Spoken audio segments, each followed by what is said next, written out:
ছাত্রদল যদি মনে করে বাংলাদেশ থেকে এই যারা কুকর্ম করেছে এই আওয়ামী লীগ ও তার দূষরদের একদিনের মধ্যে উচ্ছেদ করার ক্ষমতা ছাত্রদল একাই রাখে। আসসালামু আলাইকুম রহমতুল্লাহ। প্রিয় দর্শক, ছাত্রদল সভাপতি রাকিব ভাইয়ের এই বক্তব্যটা আপনি কেমনভাবে দেখতেছেন? আসলেই কি ছাত্রদল এককভাবে তারা বাংলাদেশে ফ্যাসিবাদের দোষর যারা আছে, আওয়ামী লীগের দোষর যারা আছে, এতদিন যারা কুকর্ম করেছে তাদেরকে উৎখাত করতে পারবে, তাদেরকে শেষ করতে পারবে? আপনাদের কি মন্তব্য? রাকিব ভাই যেটা বলেছে, আপনার কি তার এই কথার সঙ্গে একমত?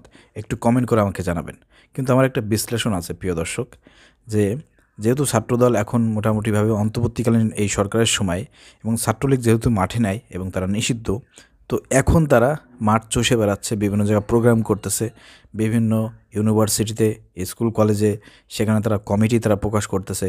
সেসব কমিটির মধ্যে আমরা দেখতে পাচ্ছি ছাত্রলীগের লোকজনও ইনভলভ হচ্ছে এবং সারা বাংলাদেশের বিভিন্ন জায়গায় আমরা দেখতে পাচ্ছি, বিভিন্ন নিউজে আমরা মাঝে মাঝেই দেখি যে ছাত্রদল চাঁদাবাজির সাথে জড়িত, দখলদারিত্বের সাথে জড়িত হচ্ছে।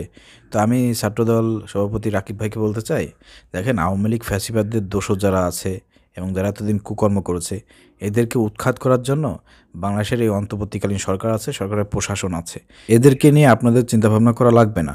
আমরা যেটা বলতে চাই যে এই অন্তর্বর্তীকালীন সরকারের এই সময়টা আপনারা আপনাদের নিজেদের দলের মধ্যে, বিএনপি বলেন, ছাত্রদল বলেন আর যুবদল বলেন, আপনারা একটু আপনাদের লোকদেরকে একটু নিয়ন্ত্রণ করুন। কারণ গ্রাম থেকে শুরু করে বিভিন্ন জায়গায় আপনাদের দুই গ্রুপের সংঘর্ষ হচ্ছে। ছাত্রদল বিভিন্ন জায়গায় চাঁদাবাজির সাথে জড়িয়ে যাচ্ছে, দখলদারিত্বের সঙ্গে জড়িয়ে যাচ্ছে, বিভিন্ন অপকর্মের সঙ্গে জড়িয়ে যাচ্ছে। অতএব আগামীতে যাতে এদেশের জনগণ আপনাদের বিরুদ্ধে না দাঁড়ায় এবং আওয়ামী লীগকে, ছাত্রলীগকে যেভাবে এদেশের মাটি থেকে উৎখাত করেছে, নেক্সটে যাতে আপনাদের বিরুদ্ধে যাতে দেশের জনগণ না দাঁড়ায়, রাস্তায় যাতে নামতে না হয়, এই জন্য একটু কাইন্ডলিভাবে আপনারা একটু আপনাদের নিজেদের দলের দিকে তাকান, নেতাকর্মীদেরকে একটু নিয়ন্ত্রণ করুন, তাহলে আমার মনে হয় ভালো হবে। ঠিক আছে, আওয়ামী লীগের ফ্যাসিবাদের দোসররা যারা আছে, কুকর্ম যারা করেছে, এদেরকে আপনারা একা উৎখাত করতে পারবেন কি পারবেন না সেটা দেশের জনগণ ভালো করে জানে।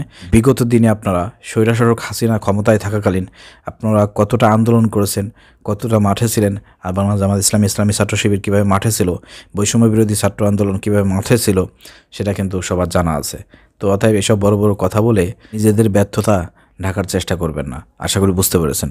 ধন্যবাদ। আসসালামু আলাইকুম।